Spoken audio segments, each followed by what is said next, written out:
сүүлийн үед одоо нөгөө хүүхд залуучуудыг хэрэглээд байгаа зүйл нь хэмээн хүн амын эмчилгээнд хэрэгэлдэг жортой болон жургуу болгодог юм. За одоо зүгээр энгийн эмийн жургаар болгодог эмийг ургуулan ашиглаж бүл гараа тайруулах амнаас алдах тохиолдлууд нэлээд бүртгэгдэж байна. Манайх одоо ганцхан хуульд яваад нь шүү дээ. Гадны улс орнууд бол бодис төрлөөр нь өөр гэсэн бие даасан хуулийн зохицуулалт байна. Мөн дээрээс мчлэн одоо жишээл эрүүл мэндийн яам дээр нэг журам батлагдчих, хууль зүйн тогтоол хэргийн яам дээр нэг журам батлагдчих.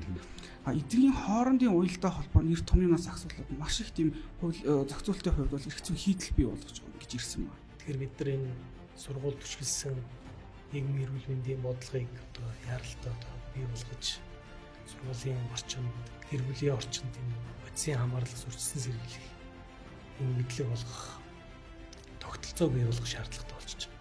Хэрвээ хүн өөрөө сайн дураараа мансууруулахын сэтгцэд нөлөөт бодисыг хэрэгэлсэн хэсгийг одоо хандах зорилгоор шинжилгээ өгөө. Сайн дураараа цагдаагийн байгууллагад хандаад одоо би шинжилгээ өгөө. Надаас одоо хар тамхины шинжилгээ өгөөд хар тамхи мансууруулах бодис илэрсэн тохиолдолд ямар нэгэн хуулийн хариуцлага авах. Хамгийн гол нь өөрөө сайн дураараа хандаад тэр битийг л бодис төрөл тус бүрээр нь эмчилгээний стандарт байна.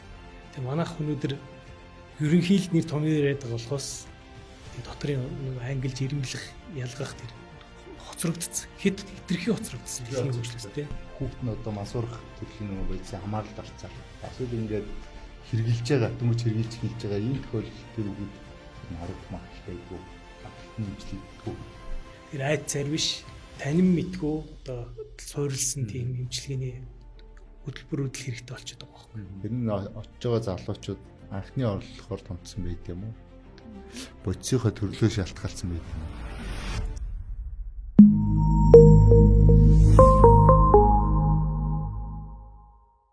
Хууль зүйн үндэсний хүрээлэнгээс хүргэдэг NLI гэдэг подкастын энэ удаагийн дугаараар бид нэр мансууруулах сэтгц нөлөөлөх эм бэлтгэлийн хууль бусд эргэлттэй тэмцэх нийгэмд хэрэгтэй тэмцэх чиглэлээр ер нь ямар ажил хийх хэрэгтэй байгаа тухай одоо энэ подкастыг хүргэх гэж байна. Тэгээд зочдоо танилцуулъя. Миний баруун гарталд Монголын дондхийн бүс судлаачдын нийгэмлэгийн гүйцэтгэх захирал Түмэн Дэмбэрл. За цагдаа ерхий газрын хар тамхитай тэмцэх газрын мэрэгчлэлтэн ахлагцлагч Ариун Төгс. Хууль зүйн үндэсний хүрээлэнгийн эрдэм шинжилгээний ахлах ажилтан Буянбат. За сэтгүүлч миний би улс болд Игэл телевизийн томч. За бид нар одоо ингээд энэ сэдвээр ярилцах гэж байна.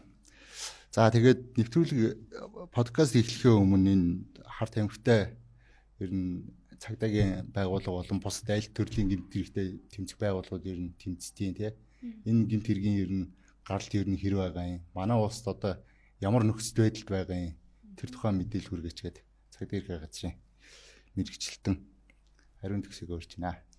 за цагдаагийн ерөнхий газрын хар тамхитай тэмцэх газар нь мансууруулахын сэтгцэд нөлөөт бодистой холбоотой хууль ёсны эргэлт болон хууль бус эргэлтийн хүрээнд үйл ажиллагаагаа явуулдаг. Энэ хоёр чиглэлийн хүрээнд хяналт шалгалт хийдэг гэсэн.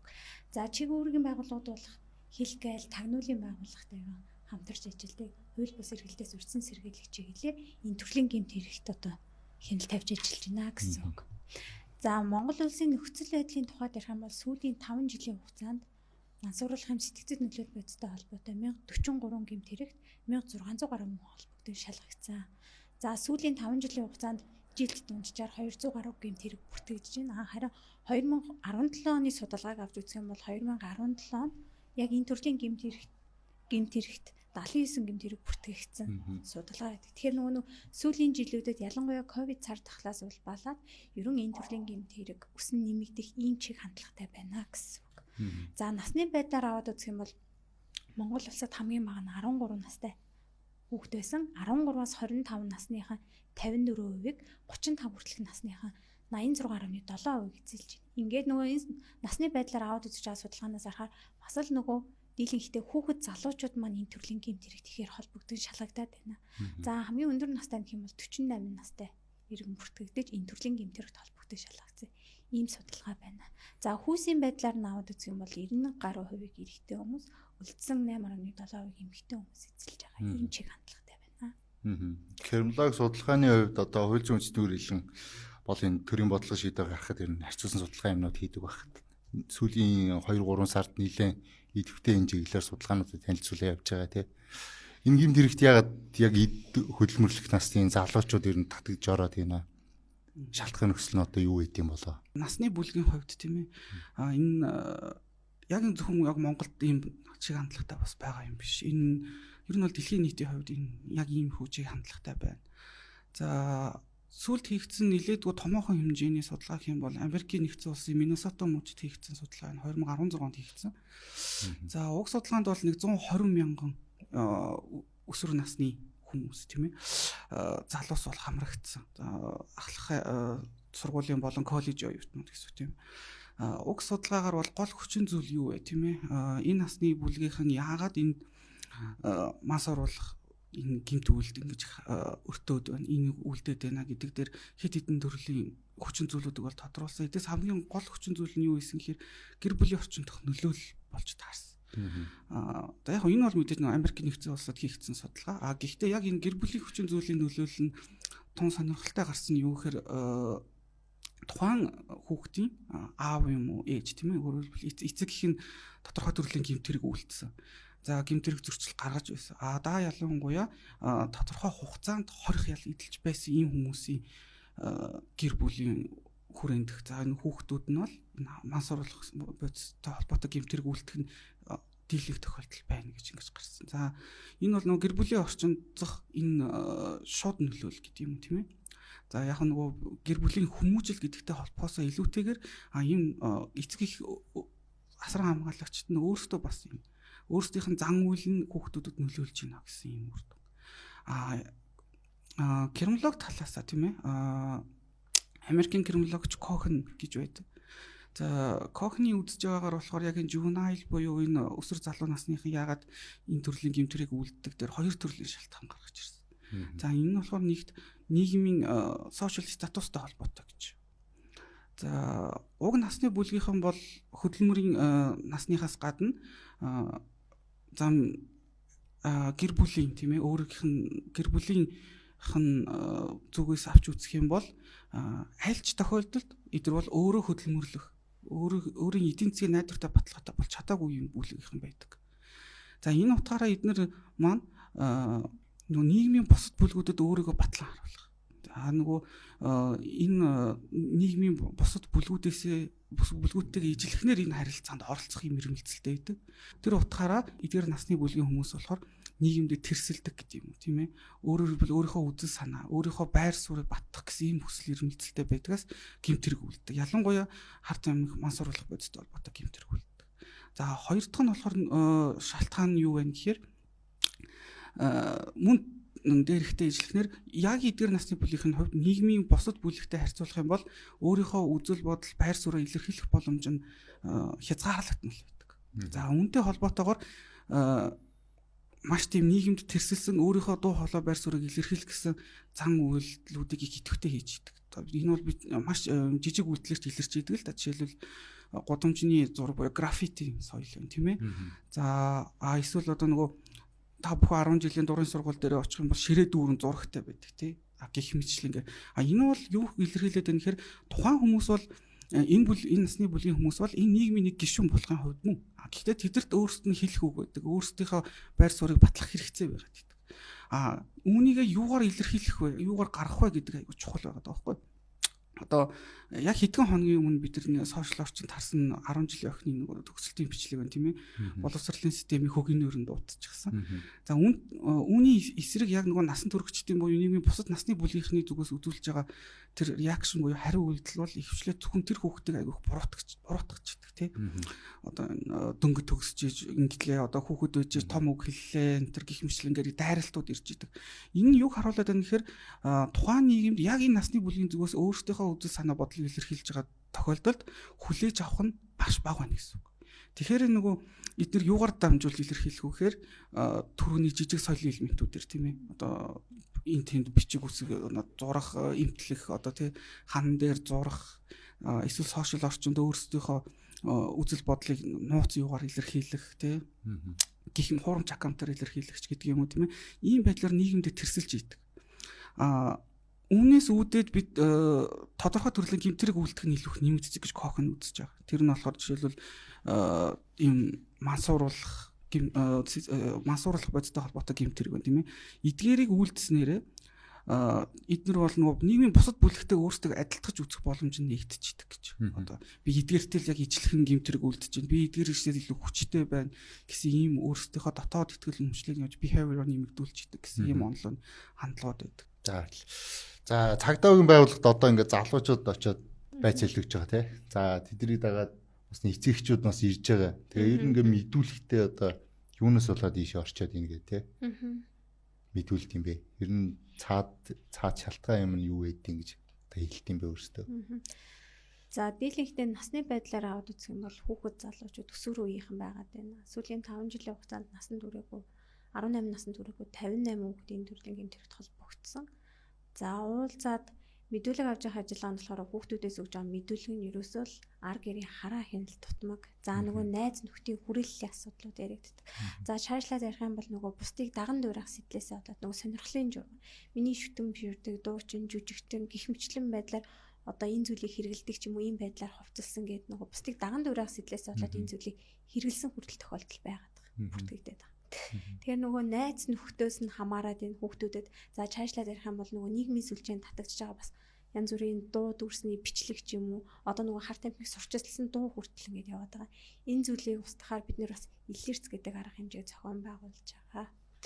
Цагдаагийн байгууллагаас бас нөгөө сургуулиудаар их сургалт энэ төр хийгээд байгаа тий. Эцэгчүүдийг цуглуулад ер нь энэ хэр их хүмүүс хамрагдтыг. Сургуулиуд яг ирэх ёстой хүмүүс нь ирдгүү ихэр хамрагдж байна. За сургууль мэдээллийн ажлын тухай гэх юм бол хар тамхитай тэмцэх газраас 2020 22-23 онуудад анзаар гэдэг арга хэмжээг зохион байгуулсан. 22 онд нийслэлийн 6 дүүрэг, 23 онд болохоор 21 аймаг болоод алслагдсан 3 дүүрэг зохион байгуулсан. 2 жилийн хугацаанд зохион байгуулсан сургууль мэдээллийн ажил 100 гаруй мянган хүн амрагдсан. Яг эцэг их багш сургууль хүмүүжүүлэгч. Мансууруулахын сэтгцэд нөлөөд байцсан хор уршиг, хэрэгэлсэн үнд илрэх шинж тэмдэг, таних арга, хууль эрх зүйн хариуцлагын талаар сургалт мэдээллийн ажлыг зохион байгуулсан. Ер нь эцэг эхчүүдээс авж байгаа санал асуулга уулзсан дээр ч гэсэн тухайн сургалт нь их үр дүнтэй сургалт байгаа дээ. Нөгөө хэний ч мэдэхгүй асуудал яригадаад байгаа юм шиг боловч өнөөдөр айл алганы хаалгыг төгшөөд байж магадгүй ийм асуудал хүртэл яригдчихэж байгаа. За нэг товчхон асуулт асууч. Одоо ингээд хүүхдээ бол танаа сургалтанд хамрагдаад тэр нөгөө мансуурж байгаа болохын одоо эцэг илрүүллээ шүү дээ тийм. Танаа дээр аваачаад хилдэг ч юм уу те хүүхдээ хөтлөөд ирүүлж юм уу эсвэл шинжилгээ өгөхөд тэр хүүхдэд хариуцлага хүлээдгүй үгүй юу. За тэрнээс чинь болоод дахиад нуух үгүй гэдэг юм шийдэгдэж шүү дээ тийм ээ. За Монгол Улсын эрүүгийн тухай хуулийн 27 дугаар зүйлийн нэгт хэсгийн тайлбар хэсэгт нэт. Хэрвээ хүн өөрөө сайн дураараа мансууруулахын сэтгцэд нөлөөд бодисыг хэрэгэлсэн хэсгийг одоо хандах зорилгоор шинжилгээ өгье. Сайн дураараа цагдаагийн байгууллагад хандаад одоо би шинжилгээ өгье. Надаас одоо хар тамхины шинжилгээ өгөөд хар тамхи мансууруулах бодис илэрсэн тохиолдолд ямар нэгэн хуулийн хариуцлага байхгүй. Хамгийн гол нь өөрөө сайн дураараа хандаад. За өсвөр насны яг нөгөө насан туршийн хүүхдүүд маань одоо нөгөө эцэг ихийн мэдээж ч юм уу сургуулийн нийгмийн ажилтны мэдээж ч юм уу тухайн хүүхдэд хэлж ойлгуулад өөртөө сайн дураараа ирээд мэрэгжлийн байгууллага уу нөгөө эмнэлгийн байгууллагууд нь холбоонд суулж өгч байгаа тохиолдлууд ер нь жил ирэх тусам нэмэгдэж байгаа. Энэ мэдээллийг л нөгөө бусдад зөв үнэн зөв хүргэх нь чухал байгаа байхгүй. Сайн дураараа хандсан тохиолдолд хуулийн хариуцлага байхгүй гэдэг зүйл. Түмэн дэмрэл танаас одоо ингээд хүүхд нь одоо мансуурах төрлийн нөгөө байдлын хамааралд орцсон. Эсвэл ингээд хэрглэж байгаа, дөнгөж хэрглэж хэлж байгаа ийм тохиолдолд тэр хүүхэд нь харагдах магадлал байдгүй. Гамтлалт нь имжлэгдэггүй. За тэгэхээр дундх хэмгийн шинжилх ухаан дундх хэмгийг хоёр бүлэг болгож хойж үздэг. Зан үеийн хүрээнд үүсдэг дундх хэмгийг бодисын одоо хэрэглээний үүдэлтэй дундх хэмгийг гэж хоёр бүлэгт хойж үздэг. За өнөөдөр бидний ярилцж байгаа энэ хар тамхи мансууруулах бодисын хамаарал дундталт бол бодисын хэрэглээнээс үүдэлтэй дундх хэмгт хамаарч ойлгоно. Нэгэнт одоо хэрэглэгч болчвол гарахгүй энэс холдож чадахгүй гэсэн тийм ойлголт одоо нийтээрээ нийгмээр ойлгодог. Бидний өмнө хөгжсөн одоо шинжилгээ ухааны одоо бол дамжуулалттай улс орнуудад бол энэ төрлийн өвчнийг одоо эмнэлэг эмчилгээний үр дүн бас өндөр тийм улс орнуудын сайн туршлага бий л дээ. Тэгэхээр хамгийн чухал асуудал бол өрчлөн сэргийлэх асуудал. За өрчлөн сэргийлэх ажлыг хэн хийх вэ гэхээр энэ бол нийгмийн эрүүл мэндийн асуудал. Тэгэхээр хууль хүчний байгууллагын өрчлөн сэргийлэх ажил одоо манай улсад олох үүрэгтэй одоо оролцоо явьж байна. харамсалтай нөгөө нийгмийн эрүүл мэндийн салбар, эрүүл мэндийн байгууллагын оролцоо хангалтгүй байна. Тэгэхээр бид нар энэ сургууль түшгэлсэн нийгмийн эрүүл мэндийн бодлогыг одоо яаралтай одоо бий болгож сургуулийн орчинд, гэр бүлийн орчинд энэ бодисын хамаарлаас өрчсөн сэргийлэх энэ мэдлэг болгох тогтолцоо бий болгох шаардлагатай болж байгаа. Тэгэхээр нэгдсэн үндэсний байгууллагын мансууруулах бодис гэмт хэрэгтэй тэмцэх албанаас гаргасан удирдамж гэж бий.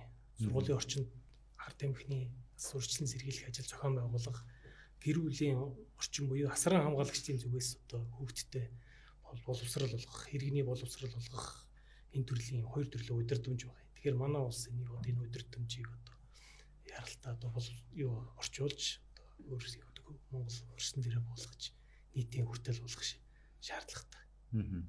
За одоо ингэдгэлтэй одоо хэвлэлийн бид нар одоо мэдээ бэлтгэнгүүт та нар одоо энэ чиглэлийн мэдээ бэлтгэл одоо нийт сэтэл төрүүлчихнэ гэдэг. За ер нь олон жил энэ сэдвийг ингэж дарагдж явсаар байгаа л бид нар нөгөө тээвэрлэгч орноос хэрэглэгч орн руу шилжээд 10 жил болчлаа тийм ээ. Тэгээд энийг одоо ил тод ярьсан өнөөгийн нөхцөлд одоо зөв байна уу эсвэл одоо тэр яг хэрэглээнд давтцсан байгаа тэр хүүхдүүдэд тулж ажиллах нь илүү юм. За тэгэхээр дахиад нөгөө сайн туршлагыг ярив хуулцаа. Тэгээ 1950-аад оны их үед Япон улс эрүүгөө хүлээж хангадсан. Тэгээд энэ асуудлаар ерөөсөө л хинч ярьж болохгүй нийт зэдлэг гэдэг тийм одоо хөрөөлгө бүхий компанид ажлыг явуулсан байдаг юм л. За тэгээд хэрэгэлсэн, тээвэрлсэн, хадгалсан хүмүүст одоо ногдуулах яаш итгэлийг одоо юу болгосон, чангаруулсан. За тэгээд энэ төрлийн ял гэд гэрэг толбогдож ял эдэлж исэн хүмүүс 50 мянгад давсан гэж байгаа тоо. Тэгээд улс орны эдийн засагч гэсэн одоо нөгөө даах боломжгүй болоод хорих одоо энэ төрлийн ял эдэлж байгаа хүмүүсээр дүүрсэн. За мэдээж Япон улс төр засгаас бодлого явуулж Америкийн нэгдсэн улсаас туршлага судалж ирсэн. За тэгээ яасан? Эмчлэх хэрэгтэй юм байна. Урьдчилан сэргийлэх хэрэгтэй юм байна. Ял шийтгэлийн бодлого нь бас уян хатан хэрэгжилж байгаа бодис ямар дооцоор яаж хэрэгэлсэн гэдгээр нь одоо ирэмбэлж ялгаж одоо ял шийтгэлийн бодлого явж эхэлсэн. Ял эдэлж явах хугацаанд нь эмчилдэг, эдгэрүүлдэг одоо албадлагын чанартай тэр эмчилгээний тогтолцоог бас бүрдүүлж эхэлсэн байна. За тэгээд энэ бол ерөөсөө тийм одоо сэтлэгч нь энэ төрлийн одоо талаар буруу ярил гэдэг одоо ойлголт бол Японы туршлагаар бол үр дүнд хүрээгүй гэж үздэг юм байл. Гэхдээ энэ төрлийн одоо мэдээллийг одоо нийтэд хүргэж байгаа бол одоо мэрэгжлийн байгууллагууд, мэрэгжилтнүүд бол өөрснөө мэрэгсэн байх хэрэгтэй. Нэг одоо сургуулийн эмч ярих хэрэгтэй юм уу, багш ярих хэрэгтэй юм уу, эсвэл яг бэлтгэгдсэн байх хэрэгтэй юм. Бэлтгэгдсэн, дундах хэмгээр бэлтгэгдсэн одоо сэтгэл зүйч нийгмийн ажилтан одоо сэтгцэн эмч, донтолтын зөвлөх гэж бие даасан шинжлэх ухаан шүү дээ, мэрэгчлэлтүүд биш. Тэр хүмүүс л одоо нийтэд энэ талын мэдээлэл хүргэх хэрэгтэй. Харамсалтай манай улсад ер нь энэ чиглэлийн боловсон хүчин дутагдaltaй төрөөс одоо яг энэ чиглэлээр бэлтгэж гаргаж байгаа сургууль, нарийн мэрэгжлийн тийм сургууль байхгүй шүү дээ. Тэгээ өөрсдийнхөө л нэг олж авсан мэдлэг туршлага дээрээ тулгуурлал бид нар урьдчилан сэргийлэх ажлыг явуулж байгаа. Үндэсний хэмжээний урьдчилан сэргийлэх стратеги төлөвлөгөө алгах, үндэсний хэмжээний мэрэгчлэлтэн бэлддэг сургууль алгах. Тэгэхээр бид нар энэ талаар одоо төрийн бодлого тийшээлж эхлэх хэрэгтэй болчиход байна. За Баянбатаас одоо хууль зүйн дотоод хэргийн яам миний ойлгосноор одоо нэг судалгаа хийж байгаа юм байлээ тий. Одоо танад захиалгаагүй судалгаа хийлгэж байгаа энэ хууль тогтоомжоо шинжлэх бас үндэсний хөтөлбөрөөр шинжлэх гэдэг тэр энэ ажлууд дээр ер нь яг концепцийн хувьд юу тусаж байгаа юм? Аль чиглэл рүүгээ манай улсын гэмт хэрэгтэй тэмцэх одоо энэний сэргийлэх чиглэл рүү аль чиг баримжаагаар явах гэж байгаа юм? Хүний эмчлэх гэж гин үү? Ялын бодлогоо чангалах гэж гин үү тийм ээ? Хууль зүйн үндэсний хүрээлэнгээс бол 2023 оны төгсгөл 24 оны эхний улиралд бол энэ одоо хүчин төгөл төр хэрэгжиж байгаа мансуур улам сэтгцэлүүд бүтсэн эргэлдэд хяналт тавих тухай гээд 2002 оны хууль байгаа. За уг хуулийн хэрэгжилтийн үр дүн төлөв болон хэлсэн ийм судалгааг бол гүйцэтгэсэн. За үүн дээр үндэслээд шинэ уг хуулийн бол шинжилэн найруулах тийм бүхэлдэн шинсэн найруулах ийм шийдвэрт бол дотоод хэргийн яам бол хүрсэн. За яагаад вэ гэж тийм ээ. Өөрөлдвөл одоо хүчин төгөлдөр хэрэгжиж байгаа энэ 2002 оны хуульд ямар асуудлууд байсан бэ гэхээр хэд хэдэн зүйлийг бол дурдж болно. За уг хуулинд бол өдийг хүртэлх хугацаанд бол 11 удаагийн өөрчлөлт, нэмэлт өөрчлөлт орчихсон. За хүчин төгөлдөр хэрэгжээд бол 22 жилийг бол үзэж байгаа ийм хууль. Гэтэл яг энэ хаар тамхи мансууруулах бодистой холбоотой энэ асуудал бол өөрөө тасралтгүйгээр ингэж хөгжиж байгаа, шинжлэгдэж байгаа юм асуудал. Дэлхийн нийтийн асуудал. Гэтэл энэ тухай яг зохицуулсан яг суур болсон энэ фундаментал хууль маань өөрөө 20 хэдэн жилд огт бүхэлд нь өөрчлөлт ороо концепцийн хувьд шинжлэгдээгүйгээр өдийг хүртсэн. За энэ утгаараа нөгөө нэг тодорхой хууль бол тухайн зохицуулж байгаа харилцаагаа даах ёстой, тийм ээ. Хэдийгээр доктортой үйлчлэх нь зөв боловч зохицуулж байгаа харилцаа маань өөрөө асар хурдтай өөрчлөгдөж байгаа нөхцөлд уг хуулийг бол өөрчлөх за бүхэлд нь шинжсэн найруулах нь бол зүйтэй гэж үзэж байна. Уг хуульд бол хэд хэдэн төрлийн асуудлыг бол зохицуулсан. Тухайн харилцааг ерөнхийдөө зохицуулах концепцийг бол тодорхойлж өгсөн. За үүнтэй холбоотойгоор урьдчилан сэргийлэх ажлыг хэрхэн хэрэгжүүлэх тухай, за донтой мансууруулах бодис донтой этгээдийг хэрхэн эмчлэх тухай. За энэ хууль маань өөрөө ганц нөгөө нэг хууль бус эргэлт гэхээс илүү хууль ёсны эргэлтэд хэрхэн хяналтыг хэрэгжүүлэх вэ, хяналт тавих гэсэн агуулгатай юм хууль хэмждэг. Тэр утгаараа тусгай зөвшөөрөл тавигдах хяналтын асуудал. Гэвч мөн нөгөө тусгай зөвшөөрөл бүхий байгууллага одоо Монгол улсын хэлээр хэрхэн тухайн бодисыг одоо нэвтрүүлэх гэх гэсэн ийм үндсэн асуудлыг бол зохицуулсан ийм хууль байсан. За тэгээд хэрэгжилтийг одоо үнэллээ гэж байна шүү дээ. Та яг саяны хэлсэн дөрвөн одоо юун дээрээ одоо хэрэгжсэн гэдгийг тодорхой хэлээд өгч. Хэрэгжсэн мө хэрэгжээгүй юм. Үнэлэг өгсөн мө өгөөгүй юм. Түрүүн миний хэлсэнчлэн нөгөө цаг хугацаа их өнгөрсөн. Тэгээ 20 жил хэрэгжсэн хуулийн тухайд бүхэл уг асуудал бүр дээр илэрч байгаа нэг асуудал байна. Тэр нь юу гэхээр хуулиар зохицуулдаг харилцааг захиргааны хэмжээний актаар төлхөө зохицуулчихсан юм байна. Өөрөөр хэлбэл нөгөө хуулийн 90-ийн хувьд бол мэдээж хууль нийцүүлэн захиргааны хэмжээний актыг гаргах хэрэгтэй. За энэ нь бол тодорхой дүрм, журам, харилцааг илүүч наривчлан зохицуулах хэрэгтэй ийм эрх зүй акт. Гэтэл нөгөө хуульд өөрчлөлт орохгүй байгаад байтал бодит амьдрал дээр тухайн харилцаа маань өөрчлөлтөд байхаар тухайн хэрэгжүүлэгч байгууллага тийм ээ гүйцэтгэх засаглалын байгууллага маань уг асуудлыг зохицуулахын тулд энэ захиргааны хэмжээний актуудыг баталж идэг. Нэгэнтээ түрүүний хэлсэнчлэн хуульд өөрчлөлт ороогүй өдийг хүрснээс болоод маш олон үндсэн асуудлуудыг ерөөсөө аль нэг төрлийн байгууллагын аль нэг захиргааны байгууллагын даргын тогтоосон. Эсвэл сайдын болон сайд нэрийг хамтарсан баталсан юм захиргааны хэмжээний актуудаар ингээд зохицуулагдаад яваад гисэн. Гэтэл энэ нөгөө журмаар гэсэн үг тийм журмаар зохицуулагдаад. Ингээд журмаар зохицуулагдаад байхаар нөгөө үндэслээд байгаа нөгөө хуулийн маань үйл санаа алдагдаад эхэлдэг. Мөн дээрэмчлэн одоо жишээл эрүүл мэндийн яам дээр нэг журам батлагдчихийдэл хууль зүйн дотоод хэргийн яам дээр нэг журам батлагдчихийдэл. Эдгийн хоорондын уялдаа холбоо нэр томьёоноос асуулаад маш их тийм хууль зохицуулалтын хувьд бол эрх зүйн хийдэл бий болгож гэж ирсэн байна. За энэ бол нийтлэг байгаа асуудал. Харилцаа бүр дээр ямар асуудал байна вэ гэхээр эрүүл мэнд эмчилгээтэй холбоотой асуудал байна. Тэгээ уг хууль маань хуулийн бол 12 дугаар зүйлд эмчилгээтэй холбоотой ердөө хоёрхан зүйлийг заасан. За энэ болохоор сайн дураараа нэг бол эмчилүүлж болно, эсвэл шүүхийн шийдвэрт үндэслээд албатай эмчилж болно гэсэн хоёрхан зүйл заасан. Бодит байдал дээр бид нар байдал дээр юу болсон байна гэхээр уг зүйлийг үндэслээд за мэдээж донтох эмгэгтэй хүнийг эмчлэх юм хит хитэн стандартуудаас ахуулаад нэлээд их зүйл хийгдсэн байгаа, баталгдсан байгаа. Гэвч энэ бодит байдал дээр зөвхөн одоо мансууруулах бодис донтох гэсэн энэхүү эмгэгийг эмчлэх хотой холбоотой харилцаа нь яг нөгөө нэг практикт хэрэгжихдээ хит хитэн асуудал тулгарсан байна л да. Тэрний жишээлбэл согтууралтай илүүтэй холбоод авч үзчихсэн. Энийг хам сэдв байдлаар аваад үзсэн. За үүнээсээ болоод ерөөсөө захиргааны журмаар эмчлэгтэй холбоотой ихэнх зохицуултууд маань ерөөсөө л нөгөө нэг согтуурах донтой гэдэг юм тийм ээ. Одоо арх согтууруулах унданд донтсон энэ хүмүүсийг л эмчлэх юм практик бидэрт нэгэн тогтсон байгууллагаас биш. Яг энэ мансууруулахын бодис донтсон хүний хувьд бол нэг ч одоо албадан эмчилсэн кейс жишээлбэл манад байхгүй. За би таныг юу вэ тодруулаад асууж төмөн дэмбэрэл захирлаас одоо хүн эмчилсэн тохиол байхгүй гэдгийг хэлж штэ тий. Манад одоо сэтгцэн эрүүл мэндийн үндэсний төв байгаа. Тэнд хүмүүсийн эмчилж байгаа. Ер нь хичнээн хүн бүртгэлтэй байдیں۔ эмчилгээтэй гарсан хүн хэд байдیں۔ Хяналтанд байж байгаа хүн хэд байдیں тий. Эмчилгэхэд одоо жишээ нь ямар бэрхшээл ер нь практик дээр тулгардیں۔ Одоо ороногийн зардал гэдэг ч юм уу хэрэг хэмжээний хугацаа төсөв шаардлагатай байдаг гэж. За эмчилгээний асуудал ярихаас өмнө эмчилгээний арга зүйг тодруулсан дээр байна. Эмчилгээ бол сайн дурын буюу алгадлагын чанарт. Эмчилгээний одоо стандарт бүтэх загвар үтсийн хувьд бол ер нь бол нийгэм хамт олон тулгуурласан одоо сэтгэл заслын эмчилгээний аргачлал өргөнд харах чинь үр дүнтэй арга гэдэг юм. Гэдэг шиг. Тийм тэгээд 1956 онд наркотик канон юм тий. Нэг архины асуудалтай хүмүүс чи англи дуудлагаараа гэдэг 12 албаны хөтөлбөрт хамрагддаг шиг энэ бүтцийн хамааралтай мансуурал байдсан хамааралтай хүмүүс наркотик канон юм гэдэг энэ 56 онд бий болсон оюун санааны нэмжлэгийн параграф хамрагддаг.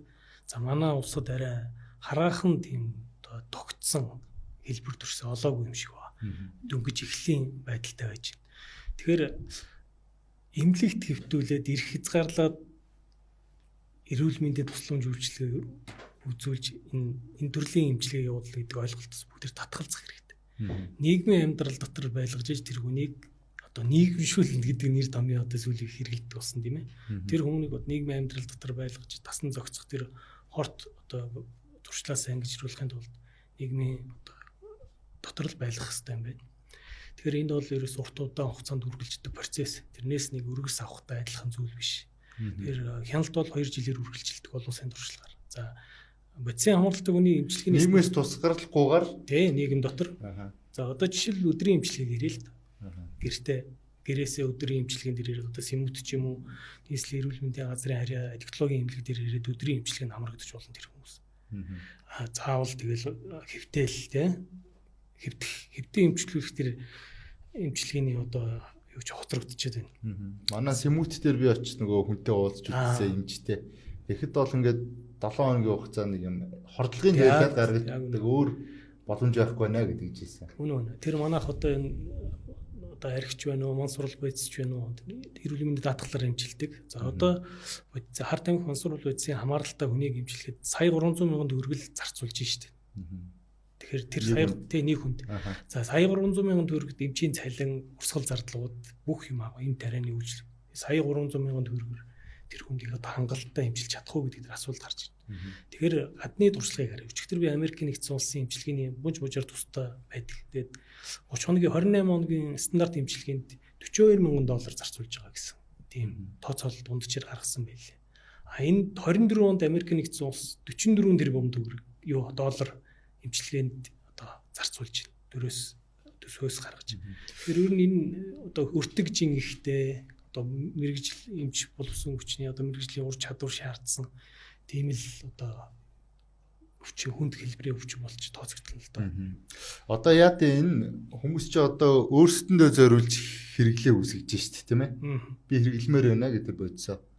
Тэгээд тэрэндээ донтоод одоо тийм хүмүүст одоо улсаар тэр хүмүүсийг улсын мөнгнөөс тэр нөгөө эмчилгээг нь гаргад юм уу? Эсвэл тэр хүмүүс өөрсдөө хувийн зардлаа гаргад юм уу? Яах ёстой. Тэгэхээр ерөөсөө эн чинь нэгэнт одоо эрүүл мэндийн одоо байгууллага өвчин гээд хүлээн зөвшөөрөөд улсын өвчний ангилд бүртгэгдсэн бол бусад төрлийн өвчин эмгэгтэй адилтгаж үзэж одоо хүнлэг ёсыг баримтлсан эмчилгээ үйлчлэгийг л үзүүлэхээс өөр гарч байхгүй шүү дээ. Тэгэхээр юу вэ гэвэл одоо эдгэрдэггүй гэж ойлгож болохгүй. Сайжрлын байдалтай буюу амьдралынхаа туршид энэ хэрэглэхгүй байх боломж бий. Хэрэглэгчөө өвчтнөө гэдгийг бас оншилж ирмэлж ялах хэрэгтэй. Зүгээр нэг одоо ганц хоёр тохиолдолд хэрэглэн гут одоо энэ өвчтөй болчлоо гэж тодорхойлж ойлгож болохгүй шүү дээ. Нарийн шалгуур, онцлогооны тестүүд бий. Тэгэхээр энийг мэрэгжлийн сэтгцийн эмчнэр оншилж тодорхойлж гаргана. За өвчтөй болцсон бол дотроо ямар шатанд явж байгаа гэдгийг бас ирмэлж ялгах хэрэгтэй. Тэгэхээр энэ бол бас мэдээж энэ шинжилгээ ухаан. Тэгээ шинжилгээ ухааны үндэслэлтэй эмчилгээний аргачлал хэрэгтэй болж таарна. Тэгэхээр айд цар биш танин мэдгүй одоо суурилсан тийм эмчилгээний хөтөлбөрүүд л хэрэгтэй болчиход байгаа байхгүй. За цагдаагийн байгууллаас. За цагдаагийн байгууллага бол ер нь ингээд гадагшаа түгээдэг мэдээлэл бол энэ хүн одоо нэг удаа хэрэглээд одоо өвчнөд донтож болно. Одоо эсвэл олон давтамжтай яаж хийж одоо донтож болно гэдэг мэдээлэл түгээдэг тийм ээ. Ер нь очиж байгаа залуучууд анхны орлогоор томцсон байд юм уу? Бодисынхоо төрлөө шалтгаалсан байд юм уу? Ер нь юу гэж ойлгох хэрэгтэй бэ? Яг хэрэгжилж байгаа бодисны найрлагаасаа хамаарат за хүний биеийн онцлогоос хамаарат одоо донтох магадлал өөр байна гэсэн. Ялангуяа нөгөө байгалийн гаралтай бодисыг одоо хэрэглэх юм бол нэг удаагийн үйлдэл гэж ярьж болохгүй байна. Нилээд удаагийн үйлдэлээр хэрэгжилж яаж олон жилийн давтамжтай хэрэгжилж нөгөө хэрэглэгч донтогч болно гэсэн. Ялангуяа нөгөө синтетик төрлийн химийн аргаар одоо лаборатори аргаар гаргаж авч байгаа бодисуудыг зарим тохиолдолд нэг хэрэглээд донтох боломжтой. Гэсэн. Тэгэхээр нөгөө хэрэгжилж байгаа бодисноос хүний биеийн онцлогоос хамаарат донтолт өөр байна л гэсэн үг тийм. Одоо нийт бодисын одоо 70% нь одоо энэ гэмт хэрэгт холбогдож байгаа хүмүүсийн ер нь 70% нь энэ өвс ургамалтай холбоотой тий.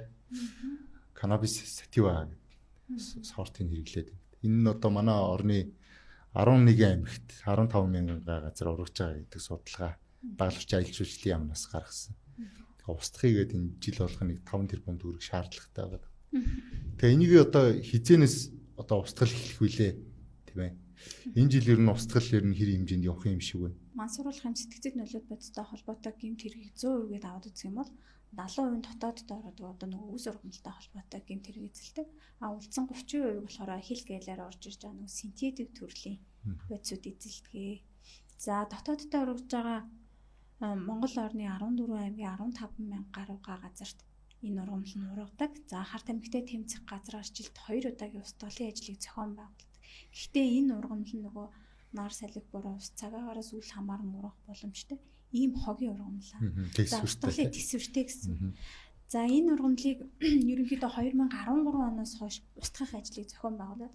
Гэхдээ энэ ургамал нь нөгөө төсвөртэй эргээд ургаж гарч ирээд байгаа. Энэ ерөөсөө гэмт хэрэг гараад байгаа ганц шалтгаан нөхцөл нь энэ ургамалтай холбоотой. За энэ ургамлыг нэг гаад 400-аас 500 мянган төгрөгийн шаардлагатай гэсэн. Одоо 15,000 гаруйгаа газар гэхээр нэг ойролцоогоор 6 орчим тэрбум төгрөг шаардлагатай байгаа. Ингээл нэг 5 жилийн хугацаанд энийг яг ингээд нэг бүрчлэн устгах ажлыг маш сайн зохион байгуулад ахиж ургах боломжгүй гэсэн бас дүгнэлтийг гаргав.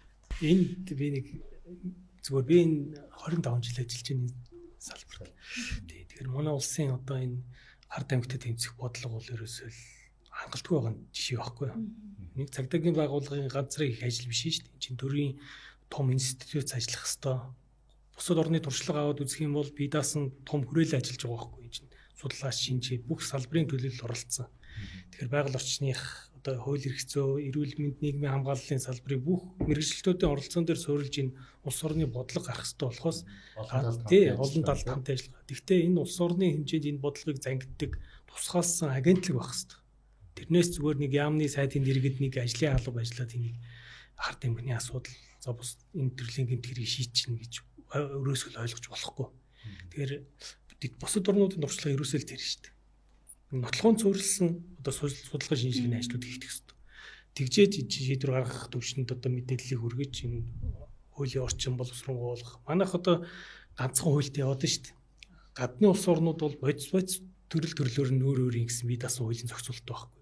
Тэр битгий хэл бодис төрөл тус бүрээр нь эмчилдэг, эмчилгээний стандартууд. Тэгээ манайх өнөөдөр ерөнхийд нэр томьёо яриад байгаа болохоос тэгээ дотрын нэг ангилж ирэмблэх ялгах тэр хоцрогдсон. Хитрхи хоцрогдсон дэлхийн хөгжлөөс тий. Тэгэхээр бид нар энэ нийтэд мэдээлэл түгээгт юу ч байхгүй одоо эмчилгээний стандарт ч одоо хоцрогдсон. За гэмт хэрэгтэй тэмцэж байгаа өөрсдийнхөө туршлага одоо өөрсдийнхөө эдийн засгийн болцоон дээр тулгуурлал энэ цагдаагийн байгууллага ажил хийж байгаа гэж би хардаг байхгүй. За тэгэхээр салбар хоорондоо үйл таахгүй. Надад хамаагүй чамд хамаагүй. Түрүү энэ судлаач ярьж шүү дээ. Тэнд эрүүл мэндийн яам дээр нэг эмчилгээний стандарт боловсруулах гэж давхцал ихтэй. Өөрөөсөө биенээ нөхөж нэг чигт харсан тийм нэгдсэн бодлого байхгүй нэндээс харагдаад байгаа байхгүй. Тэгээ энэ одоо төрийн чиг үүрэг гүйцэтгэж байгаа бүх салбарын уялдаа холбоо чиг үүрэг л тусч ээж эн чинь л оновчтой бодлого гарч ирэхгүй бол ганцхан хууль зүйн салбарын одоо асуудал биш гэдгийг бид нийтээр ойлгох хэрэгтэй. Одоо нийгмийн эрүүл мэндийн үндэсний төв гэж байгуулгын эрүүл мэндийн одоо сайдын эрхлэх ажлын нэг агентлаг. За сая бие даасан хуульд болж энэ жилээс нийгмийн эрүүл мэндийн тусламж үйлчилгээний ерөнхийд хууль. Энэ чинь урьдчилан сэргийлэх асуудал бол нийгмийн эрүүл мэндийн асуудал. Тэгэхээр тэр байгууллагын одоо энэ үржилэн сэргийлэх ажлуудыг хийх, зохион байгуулах улс орны хэмжээ. Тэдний чиглэлд ирж байгаа. Тэрнээс одоо Сэмбут бол эмчилдэг газар шүү дээ.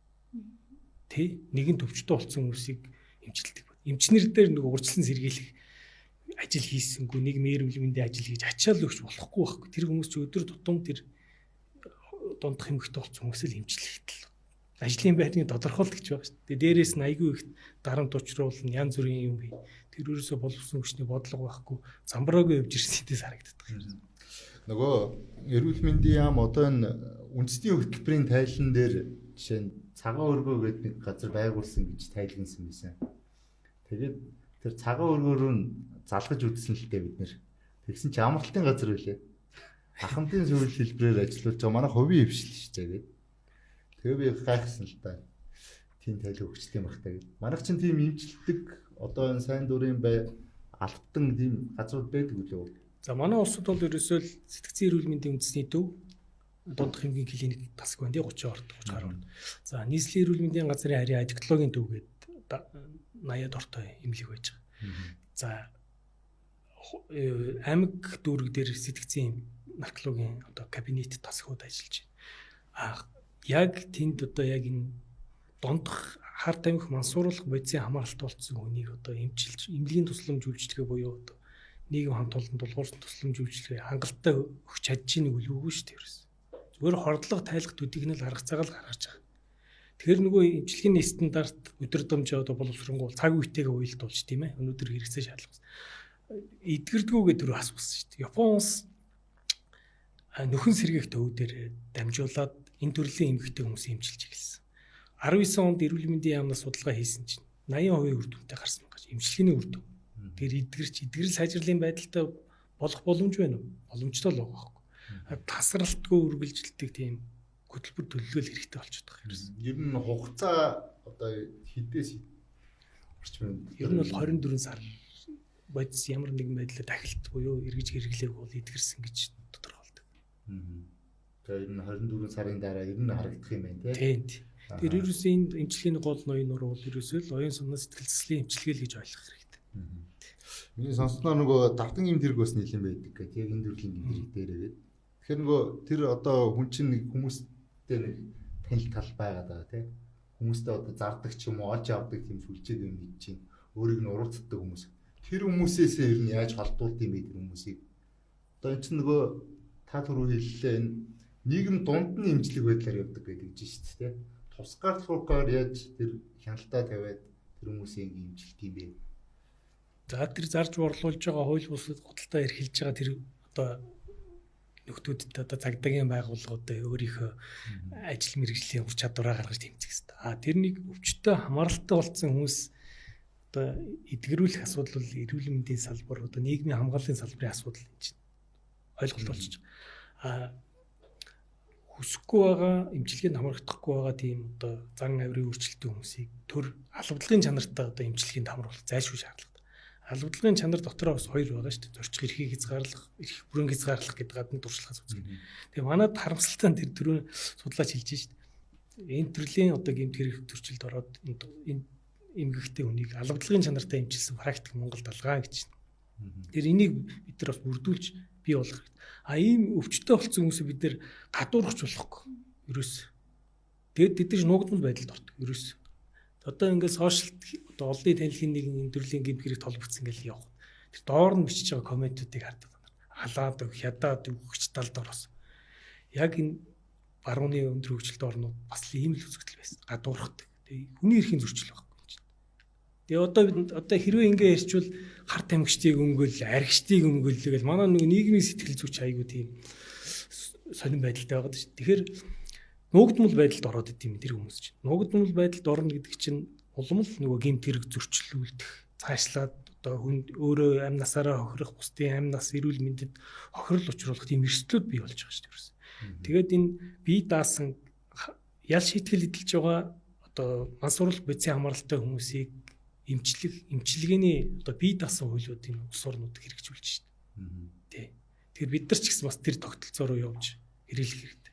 Одоо нэг үеэ бодвол бас өөр бас цагдаагийн байгууллага тэр хар дэмгтэй тэмцэх газар уулзалт хийгээ сууж хат танай байгууллагын тусламж үйлчилгээнд манад шалгаж байгаа хэрэгт холбогдсон хүмүүсийг хамар юу явуулмаар байна гэж цагдаагийн байгууллага ярьж байна. Энэ хүмүүс тэр хүмүүсийг нэг ял шийтгэл өгөөд одоо цаашаа явуулахаас өөртөл болохоос өмнө бас эргээдээ буцаагаад нийгмийн амьдралд зас залруулах талд нь бас анхаардаг болсон биш. Тэгэхээр эн чинь бас хандлага бас тодорхой хэмжээнд өөрчлөгдөж байгаа.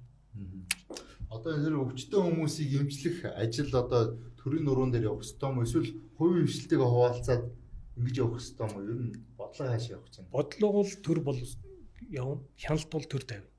Гүйцэтгэлийг бол олон нийтийн үсгэл санаачлахаар явуулсан нийтийн одоо байгууллага. Манайхаар бол төрийн бас байгууллагууд гүйцэтгэж шít гадаадын орнуудад нөхөн зэрэг хэмжлэгийг бол ерөөсөн. Тэнд шаардлагатай зардлыг төрөөс хангуулж байна. Эрүүл мэндийн даатгал, нийгэм хамгааллын одоо сан гэж байгаа. Тэндээс гаргаж ирдэг өгч байна. Сая бидгээд одоо 12 эмч Япон улсад туршлага судлаад ирлээ. За бид нар халдлагын чанартай эмчилгээнд эмчилгээтэйж танилцлаа, сайн дурын эмчилгээтэйж танилцлаа, эмнэлгийн одоо хэвтүүлэн эмчилгээтэйж танилцлаа. Тэгээ ерөөсөө л бүх одоо тийм зардал эмчилгээнд шаардж байгаа зардал бол төрөөс л зохицуулж байна. Тэр чиг үүргийг төрийн бус байгууллагууд, мэрэгжлийн байгууллагууд. Тэгээд бас манайх одоо төрийн бус байгууллага гэхээр бас чадварчааг байна л да. Одоо энэ чиглэлийн үйл ажиллагааг өнөөдөр шууд гардаа хийх тийм мэрэгжлийн байгууллага байхгүй шүү дээ. Төрийн бус байгууллага. Тэгэхээр хүнээ бэлдэх хэрэгтэй юм. Тэг хүнээ бэлдэх боловсон хүчний бэлдэх хэрэгтэй. За манай эрүүгийн үйлд бол энэ хар тамхи хадгалсан, тээвэрсэн, олж авсан, борлуулсан гэдэг за үйлдвэрлсэн гэдэг бүх үйлдэл ер нь ингээ бичсэн байгаа. Хэрэглэснээс бусдууд нь. Тэгээд энэ хэр үр нөлөөтэй хэрэгжиж байна вэ?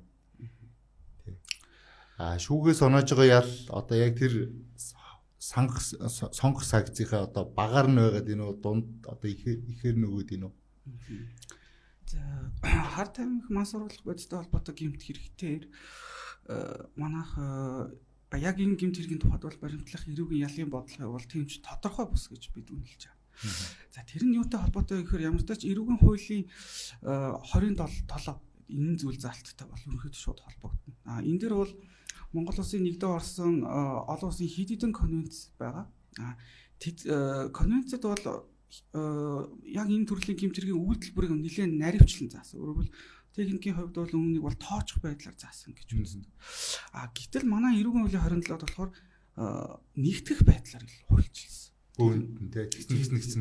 Тэгсэн бол тэгсэн гээд маш олон үйлдэлүүдийг ерөөсөө нэг хуулийн нэг санкц хуулийн нэг зүйл залтад оруулаад эдгээрт оногдуулах санкцыг ижил байдлаар зохицуулсан гэсэн. Гэтэл конвенцэд бол түрүүн хэлсэн үйлдвэрлэх гэдэг байна. Үйлдвэрлэхээс гадна жишээлбэл санал болгохдоо жишээлбэл хэрэглэхээр санал болгох, за дамжин өнгөрүүлэхээр тухайн хүнд санал болгох, одоо дамжин өнгөрүүлэхээр тухайн хүнд өгөх, экспортлох, импортлох, за гэх мэтлэнгээр үйлдэл болгоно өөрөө тусдаа санкцтай, тусдаа гэмт үйл гэдэг үдээс нь тусдаа гэмтэрэг байхаар ингэж конвенцэд бол тусгасан байсан. Гэвч манайх эрүүгийн хуулийн 27-д тэгээд зааваас үдээд одоо яг энэ болгон үйлдэл бол өөрийнхөө гэмтүүлэхөө нийгэм төсвөл хор уршлын хувьд бол ондоо. За ялангуяа үйлдвэрлэх гэдэг юм тийм ээ. Үйлдвэрлэх гэдэг бол конвенцийнхаа тухайд ч криминологийн талаас ч үзэх юм бол хамгийн хүнд байхаар гэмт үйлдэлээд л ерөөсөө хэрэглэхээс үүнийг зааглаагүй байх жишээтэй. За үүнтэй холбоотойгоор нэг шүүхийн шийдвэрүүд тийм ээ. Шүүх бол одоо хүчин төгөлдрж байгаа эрүүгийн хуулийг л баримталж ял оногдуулна. За тэгэхээр нөгөө шүүхээс оногдуулж байгаа ялын хувьд бол тогтсон хэд хэдэн практик байгаад байна. За жишээлбэл нөгөө хэрэгэлсэн ихний удаад оногдуулж байгаа юм ялч гэдэг юм уу тийм ээ.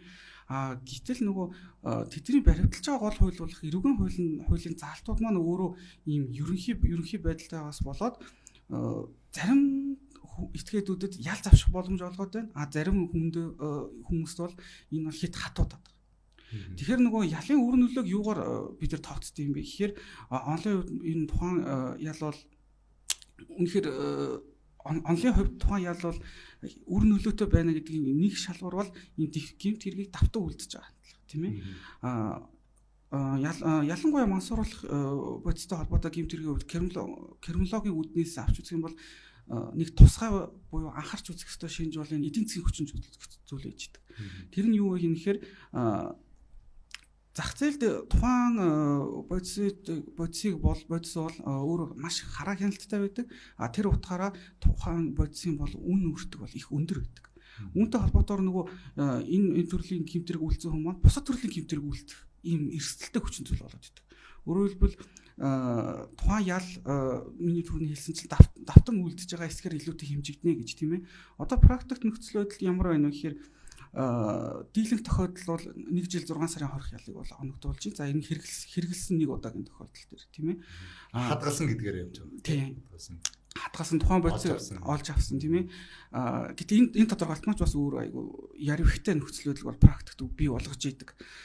За ингээд тухайн хүн тодорхой ялаа идэлээд гараад ирлээ. Тэнгүүд тухайн хүн ял идэлжил байгаа болохоос биш өөрөөр хэлбэл нөгөө нэг нийгмээс тусгаарлаад 20 жил байгаа болохоос биш тухайн хүний зан байдал сэтгэл зүгийг одоо засаж байгаа сайжруулж байгаа ямар ч тийм арга хэмжээ ч гэдэг юм уу хөтөлбөртөнд хэрэгжихгүй ба.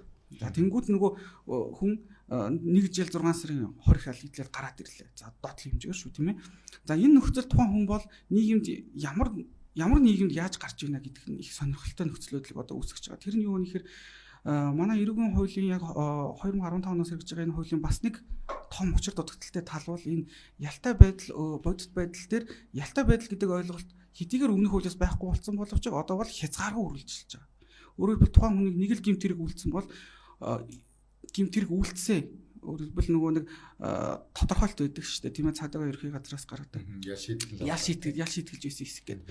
За үүнтэй холбоотойгоор тухайн хүний нийгмийн нөхцөл байдал маш дордох нөхцөл байдал бий болж байгаа. За өмнө цагдаагийн том мэдээлэл бас дурдсанчлаа нөгөө эд хөдөлмөрийн насныхан байна гэдэг.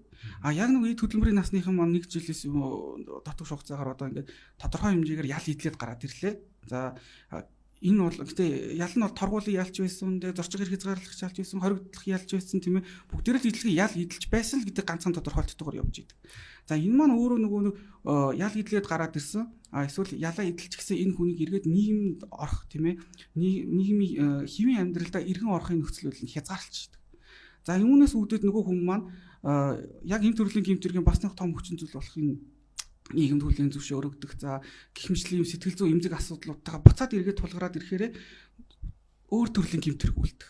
За энэ тэгжиж нөгөө нэг эдийн засгийн хувьд боломжтой болоод нөгөө буцаад нөгөө бодисоо ирүүлж авахын тулд ингэж хийж байгаа шүү дээ тийм ээ. Тэгэхээр энэ нөгөө ялын бодлого чинь тухайн хүнийг нэг удаадаа гэмтэрэг үлдэгдээд за тэнгууд төр цэрлэлээ үзүүлээд энэ төр хүнийг ингэ шийтгчлээ. За тэнгууд энэ хүн маань эргээд нийгэмдээ орох хэвээр, нийгэм гишүүн болоод явах хэвээр. Дахиж энэ гэмтэрэг үлдэхгүй байх хэвээр. Энэгээр чинь ялын бодлого хэмжигдэж идэг. А гэтэл яг бод нөхцөл байдал дээр эсрэгээр асар их эрсдэл тэр хүнийг оруулчихж байгаа байхгүй. Тэгэхээр энэ дээрээс нөгөө яг энэ төрлийн гэмтэрэгдэх манай төрлийн ялын бодлого асар их асуудалтай байгаа нь харагдаж идэг. Одоо цагдаагийн байгууллага бол энэ хууль зүйн дотоодын яамд энэ ялын доод хэмжээг нэг жилээр нэмэгдүүлээ гэдэг юм санал өгсөн байгаа. Яагаад? За одоо хэрэгжиж байгаа эрүүгийн тухай болоо зөрчлийн тухай бол энэ талаар багхан яриад үлээ. Эрүүгийн тухай хуулийн 27 дугаар зүйл 28, 29, 2014 дээр мансууруулахын сэтгцэд нөлөөд байдсыг хадгалсан, тээвэрлсэн, зөөвөрлсөн, завссан, худалдаалсан гэх мэт гэмтэрүүд 1-20 жил эсвэл бүхэнд хасаарна гэдэг нэг тодорхойлт ингэж байгаад энэ санкц. Зөрчлийн тухай хуулийн 5.1-ийн 3 дахь хэсэг зааснаар мансууруулахын одоо мансуурсан хэрэгэлсэн байх юм бол 7-оос 30 хоногийн баривчлага эсвэл 100,000 төгрөгийн торгуулийн санкцтай гэж зааж өгсөн. За эрүүгийн хуулийн 27 дугаар зүйлээр хэдүүлээ жишээ аваад ярихаа 100 г одоо нөгөө айс буюу мөсийг аваа явуул 1 кг нөгөө бас айс буюу мөсийг аваа явахаар энэ хоёрын хэмжээ нь өөр санаа зорилго ч гэсэн өөр байдаг. 1 грамыг болохоор тухайн хүн өөрөө хэрэглэх зорилготой. Гэтэл нөгөө 1 кг-ыг болохоор зараад худалдан борлуулаад түгээх ч юм уу ийм санаа сэтэл зорилготой байна. Гэтэл нөгөө энэ бүгдийг наривчлан тусгаж өгөөгүйс болоод нөгөө хуулийн цорхоо гэдэг зүйлийг ашиглаад ял шийтгэлийн хэмжээ нь адилхан болоод байгаа байхгүй ялын санкц нь адилхан. Тэгэхээр одоо энэ бүгдийг нөгөө шинжилсэн хуулийн төсөл дээр санаа сэтэл зорилго нь өөр байгаад байна. Өөр байдлаар одоо нөгөө 5 жигсаалттай гэж яриад байгаа. Жигсаалт болгоно тусдаа одоо нөгөө тэдэн грамм гэдэг байдлаар өөрчилсөн. Иннээсээ хамаарат нөгөө ял шийтгэлийн хэмжээ нь хүртэл өөр байхыг одоо шинэ хуулийн төсөлд санал өгöd байгаа гэсэн. За одоо эхний удаа хэрэгэлсэн байх юм бол зөрчлийн тухайлаар хариуцлага удаа дараагийн 2 юм уу 3 ингээл тавтан үйлдэл байгаад байх юм бол энэ маань эрэг үүсээд эрэг үйлээ одоо яаж шийтгэл хүлээнэ гэх мэтлийн ийм асуудлууд өөр зохицуулттай байна гэсэн. Тэгэхгүй бол нөгөө хуулийн цорхоо гэдэг зүйлийг ашиглаад бас нөгөө ялын санкцын дээр бас ийм асуудлууд үүсээд байгаа. Тийм хүний нөгөө бодол санаа зорилго гэдэг чинь өөр байгаад байгаа учраас энэ бүгдийг наривчлан тусгаж өгч байгаа. За тэгээд цаашлаад ярих юм бол одоо шинэ төрлийн мансууруулах байц гэж яриад байгаа. Энэ маа нөгөө нэгдсэн үндэсний байгууллагын 1961 71 оны конвент заагаагүй. Ингээд нөгөө дотоодын мөрдөгдөж байгаа хууль тогтоомжинд байхгүй ийм шинэ төрлийн бодисууд ороод ирэх юм бол нөгөө үндэсний чагсаалт гэдэг зүйлийг батлах гэдэг. Энэ дээрээ тусгаад өгөх юм бол бид нэр бас л нөгөө ял шийтгэл нь ямар байх вэ, ямар хариуцлага хүлээх вэ гэдэг бүрийг нэг бүрчлэн тусгаж өгөх. Ийм зохицуулттай санал өгсөн байна. Одоо нөгөө эмийн сангуудаар бол нөгөө нэг эмнэлгийн газар байгууллагуудаар бас энэ нөгөө сэтгцэн нөлөөлөх бэлмэл зарагддаг хүмүүст үйлчлдэг тийм хууль ёсны дагуу бол хууль ёсоор тэр чин гадагшаас алдагддаг тийм ээ хүмүүс бол ингээд тэр эмийн жорыг ч юм уу хурамчаар үлдээд ингээд авч ийн олон хүүхэд бас хохирсон тохиолдол гарсан байл. Энэ дээр одоо онцгой сайн хяналт тавьж юу хийх хэрэгтэй. Сүүлд бол энэ засгийн газраас нөгөө ийм мөнгөөлөөр тэр жор оруулалт цахим жор оруулна гэдэг чийсэн. За сүүлийн үед одоо нөгөө хүүхд залуучуудыг хэрэглээд байгаа зүйл нь гэх юм бол хүн амын эмчилгээнд хэрэгэлдэг жортой болон жоргоо болгодог юм. За одоо зүгээр энгийн эмийн жороор болгодог эмийг ургуулan ашиглаж хүл гараад тайруулах амнаас алдах тохиолдлууд нэлээд бүртгэгдэж байна. 2022 онд яг нөгөө хүн амын эмчилгээнд хэрэгэлдэг жортой болон жоргоо болгодог эмийг зориултын бусаар ашиглаж 9 хүн амнаас алдсан статистик судалгаа. Мөн 2022 онд гэмтэл сав судлалын үндэсний төвд яг энэ зүйлийг уруулан ашигласны улмаас 5 хүн 3 гараад хариулах мессежлбэрт орсон. Ийм статистик судалгаа. За ингээд бид нэр энэ дээрээс аваад үзье. Нөгөө нэг одоо эмийн сангууд тийм үү? Эмийн сангууд энгийн эмийн жорыг нөгөө хуурамчаар үлдэх ч юм уу? Эсвэл нөгөө мансууруулах сэтгцэд нөлөөд байдсан одоо жорыг хуурамч байдлаар үлдэж одоо нөгөө бичмэл үе цаасан жорыг удаа дараагийн үйлдэлээр орж ирж авах тохиолдлууд байгаад байна. Эндээс нөгөө ашиг олгох ч юм уу завших ч юм уу бас ийм тохиолдлууд байгаад. Тэгэхээр энийг нөгөө цахим жортой болгоод ирэхээр нэг л хүн нөгөө яг тэр бичсэн эмчийн зааврын дагуу тунгаар л өгнө гэсэн. Ахаа нөгөө 2 3 удааг өгөх ийм үйлдэл байхгүй гэсэн. Нэг удаагийнх гэсэн үг тийм. Тэгэхээр энэ дээр бас нөгөө цахим жорыг бас ялцчихгүй бий болгоод энийг нөгөө ашиглах шаардлагатай байгаад байна. Тэгэхгүй бол нөгөө хүн амын эмчилгээнд хэрэгэлдэг жортой олон жорг болгоод тийм зориултын бусаар ашиглаж мансуур тохиолдол нэлээдгүй байгаад байна. Энэ маань нөгөө нэг яг л өсвөр насны хүүхэд залуучууд яг энэ төрлийн гэмт хэрэгт холбогдоод байгаа. За энэ маань цаашлаад нөгөө хуулийн дээр одоо энэ нөгөө энгийн эмийн жороор авж байгаа энэ эмүүдийг бас нөгөө хуулиндаа бид нар тусгаж өгөөгүй байдаг. Хариуцлага хүлээлгэхгүй асуудал хүртэл яригадаад байгаа. Энэ бүгд одоо энэ шинжилсэн хуулийн төсөл дээр бас явж байгаа. Шүүх цэгмэн гэдэг вебсайт байдаг тийм. Шүүхийн шийдвэрийн захим сан.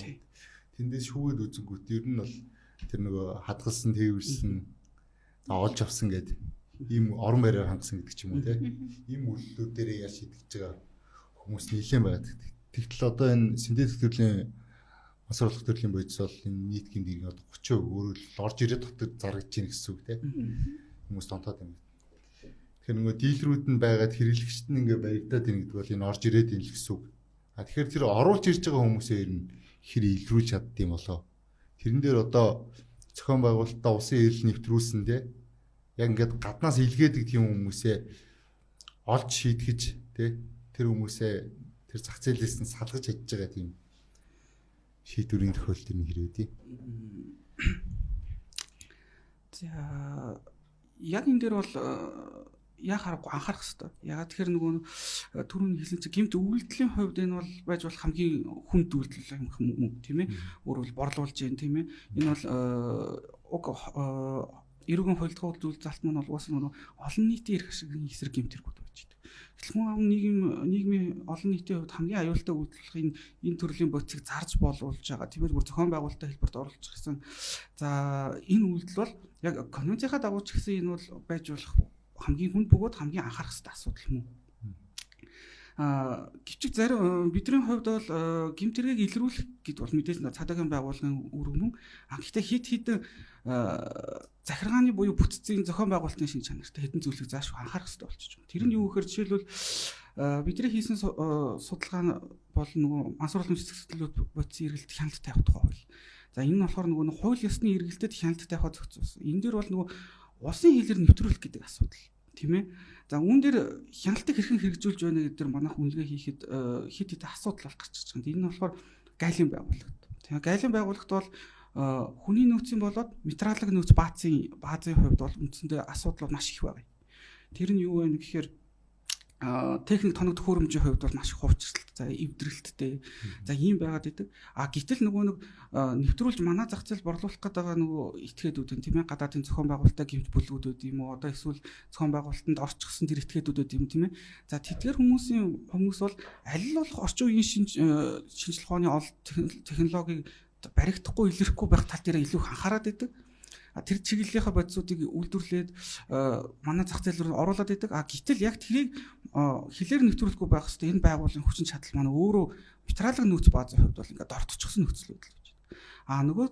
Нөгөө асуудал нь юу нөхөр хүний нөөцийн хувьд, боловсон хүчний хувьд бол асуудалтай болсон. За тэр нь яг энэ гайлын байцаагч нар маань гайлын хяналтын бүсэд зөвхөн гайлын байцаагчид өөрсдөө хяналтаа хэрэгжүүлчихдэг. Өөрсдийнх нь яг энэ бүсэд бол цагдаагийн байгууллагч гэдэг юм уу, бусад байгууллагын бол нэвтрэх хэрэгцээ хувьд бол боломжгүй байгаад байдаг. Энэ хүмүүс маань өөрөө энэ гайлын мэргэжлүүд маань яг энэ төрлийн бодистой холбоотой шинэ мэдлэгийн хувьд дутмаг. Тодорхой сургалтыг зохион байгууллаа гэхэд нөгөө цалин гэдэг юм уу, эсвэл ажиллах орчинтой холбоотой гэдэг юм уу, тогтворгүй, ажиллах хүчин тогтворгүй байдаг. Тэгэхээр нөгөө нэг яг ингээд Монгол улсын хилээр ороод зах зээлд нийлүүлж байгаа энэ дээр нь бид нар зогсох боломж энэ хувьд бол хүний нөөцийн хувьд ч материалын нөөц ба техник технологийн хувьд ч өөр асуудалтай болчоор зөвхөн зах зээлд ороод буюу нэвтэрч гисэн үед нь л цагдаагийн байгууллага болон бусад байгууллагууд энэ дээр хариу арга хэмжээ авч байгаа ийм харамсалтай нөхцөл байдал байна гэсэн үг. Одоо засгийн газраас тэр ажлын хэсэг байгуулсан ингээд та ажлын хэсэгт төлөвлөөр ингээд ажиллаж байгаа юм байна. Энэ хууль дээр одоо бидний ярьж байгаа проблемыг одоо шийдэх юм ямар шийдлүүд ер нь орж байгаа юм болоо. За өнөөдрийн дагж мөрж байгаа одоо энэ хуулийн зохицуулалт 22 жил болсон байна тий. 23 жилийн өмнө би хилцүүлэгт оролцож ирсэн юм байгаа. Яг энэ өнөөдрийн хэрэгжиж байгаа дагж мөрж байгаа хууль. Тэр үед бол бидний одоо мэдээлэл мэдлэг дуршлага одоо ямар байсан, цаг үе нь ямар байсан гэхээр тэр үед цаг үедээ л уйлдуулаад тэр хуулийг боловсруулж одоо хурал парламент баталсан 2 шатны хөтөлбөр хэрэгжсэн шиг санагдаж байна. За өнөөдөр бас цаг үе өөр болсон учраас энийг шинжилж одоо боловсруулах шаардлагатай болсон. За эмчилгээний асуудал, өрсөлдөн сэргийлэх одоо механизм унавчгүй одоо ойлгомжгүй байсан бол өнөөдрийн одоо энэ хууль зүйн дотоод хэргийн сайдын тушаалаар байгуулагдсан ажлын хэсэг зэрэг өрсөлдөн сэргийлэх эмчилгээний асуудлыг тусгаж, наривчлан зохицуулахар тусгаж өгч байгаа. Өдрийн чиглэлийг тодорхойлж өгч байгаа. Бас давуу талууд бий. Эмчилгээний асуудал ямар ч ойлгомжгүй байсан шүү дээ. Одоо түрүү хэлстэй хүсвэл сайн дурын эмчилгээ өсөхгүй л албалагын чанартай гэсэн дунгагдуудын хоёр зүйл заалтал байлаа шүү дээ. Өнөөдөр яахан тодорхойг. Одоо бол бүгд зохион байгуулалт те бүгдийн одоо хувийн хөвшилж байна уу, олон нийтийн байгууллагч байна уу, улсын одоо эмнэлгүүд энэ чиглэлээр тусгай одоо магадлал итгэмжил авсан энэ төрлийн үйлчлэг үзүүлж байгаа байгууллагууд очиод тусламж үйлчлэг авч байгаа боломж нь бий болсон. За тэр нийгмийн хамгааллын одоо асуудалтай уялдуулж өгч байгаа. Өрчлөн сэргийлэх ажлыг одоо тусгаалсан одоо мэрэгжилтнээр заалгадаг, явуулдаг, тусгай удирдамжийн дагуу явуулдаг ийм хуулийн орчныг бүрдүүлж юм л да. Тусгай төв ажиллана гэж байгаа. Тэгэхээр энэ улс орны хэмжээнд урьдчилан сэргийлэх эмчилгээ үйлчлэгийг хариуцсан тусгай төв ажиллах нь шүү дээ. Тэгэхээр ерөөсөө нэгдсэнийг бодлоготой болж ийн гэсэн үг. Сая одоо энэ судлаачид хуулийн байгууллагын эдрийн манай хоёрын ярьж байгаагаар бол ерөөсөө энэ бүтэц ойлгомжгүй байгаа учраас дордороо л бид. Тэгээ хуулийн байгууллагыг ингээд гүнлэнгээс ажиллахад сэлгээ аягүй гэдэг. 3-4 сараар. Одоо энэ харт тамхитай тэмцэх байгуулгач гэсэн бас аягүй их сэлгээ. Энэ хүмүүс чинь мэрэгч тий мэрэгших хэвээр. Одоо дагнсан шүүх гэж байна шүү дээ. Яг харт тамхиар дагнсан мөрдөгч гэж байгаа. Тэрийг л одоо бид нар энэ хөвшүүлэх хэвээр. Дагнсан одоо гайлын байцаагч гэдэг юм мэрэгжлийн хяналтын чигээр бүхий байцаагч. Нөгөө сонирхлын зөрчил бусад эрсдлээс нь болоод харин тий. Тэгэхээр нөгөө боловсон хүчний одоо доктор суурьшуулгүй чадамжгүй байдал чинь бий болчиход байгаа юм. Яг нэг одоо дадлагжаад мэрэгшээд ирж яхад тэгээ сольчдөг. За За сүүлийн асуулт ариун төгс хэлцээд байна. Одоо бид нар чи ингээ юу байлаа? Ялын бодлого ярьлаа, гэмт хэрэгцээ тэмцэх тогтолцоогоо ярьлаа. За эмийн эрүүл мэндийн салбарт юу тохиолдож байгаа, өртөн сэргийлэх дээр юу тохиолдож байгаа гэдэг. Ингээ юу ярьлаа. Одоо иргэдээс ялтгаалах одоо юу байна? Иргэд юун дээр анхаарах хэрэгтэй вэ те? Ингээ бол нь одоо өөрсдөө яаж одоо сэргийлэх үү? Хүүхдүүдээ яах вэ? Өөрсдөө яах вэ? За ер нь бол дийлэнхтэй бид нэр эцэг эхчүүдэд зөвлөгөө мэдээлэл өгöd хэрхэн урьдчилан сэргийлэх талаар хүүхдүүдээ ч гэсэн энэ зүйлээс хэрхэн одоо хорц туршил гэдэг зүйлд автуулахгүй байх юм тийм өмнөөс хэрхэн урьдчилан сэргийлэх ч гэдэг. Нөгөө хүн амын эмчилгээнд хэрэгжилж байгаа жортой болон журган болгодог имийг зорилтын мөсөөр ашиглаж мансуурах юм бол хүлэг амьд нь одоо зүү оромны мөр байх юм уу. За цаашлаад нөгөө биеэ авж яваа байдал гадна дүр төрхөнд нь биеийн хилэмжинд нь хүртэл өөрчлөлтүүд ордгоо. Энэ зүйл дээр анхааралтай байж. За хүүхдүүдийг хүмүүжүүлэхдээ нөгөө суур боловсрол, суур хүмүүжил гэдэг зүйлийг зөв тавьж өгөөч. Багаас нь нөгөө нэг аливаа одоо юм хорц туршил ч юм уу мансууруулах юм сэтгцэд нөлөөд байдс үгүй гэж хэлэх тархлааг бий болгооч. Ерөөсөө бие даасан байх тий. Дагддаг байх. Тий. Бусдаас одоо хараад бусдаа бие даасан өөрийгөө ямар ч зүйлээс ингээд аваад гарчих ийм л тархлаатай болгож хүүхдүүдэд хүмүүжүүлээч. Нөгөө суур боловсрол, суур хүмүүжил гэдэг зүйлийг багаас нь анхан шатаас нь тавиад за тэгээд нөгөө ахлах дунд анги бодлоод ирэх юм бол нөгөө хорц туршил гэдэг зүйлийн хор ууршигын талаар мэдээлэл хүргэдэг. Чаашлаад ярих юм бол нөгөө ихтэй сургуулийн оюутнуудад авах юм бол хууль эрх зүйн хариуцлагын талаар ч юм уу гэх мэтлэн нөгөө үе шаттай сургалтуудыг зохион байгуулад суур хүмүүжил гэдэг зүйлийг л эцэг эхчүүдэд нөгөө анханаас нь зөв тавьж өгөөрэй л гэдэг зүйл байна. За баярлалаа.